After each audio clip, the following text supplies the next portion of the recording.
Hello everyone, আসসালামু আলাইকুম। কোনো রকম মোল্ড ছাড়া এই ডল কেকটি কীভাবে করেছি চলেন দেখে নেই।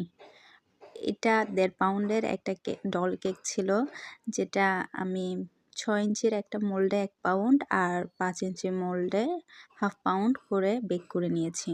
এরপর ক্রাম কোট করেছি। এরপর 20 মিনিট আমি এটাকে ফ্রিজে সেট হতে দিয়েছি। সেট হওয়ার পর আমি আবার এটাকে ডলের শেপ দেওয়ার জন্য একটা ব্রেড নাইফ দিয়ে চারপাশ থেকে কেটে নিচ্ছি। তো কাটার পরে যে বাকিটুকু অংশ আছে তা উপরে আরেকটা লেয়ার করে আমি বসিয়ে দিয়েছি। আমি আশা করছি আপনারা আমি বলাচ্ছে যেটা দেখেই বুঝতে পারছেন।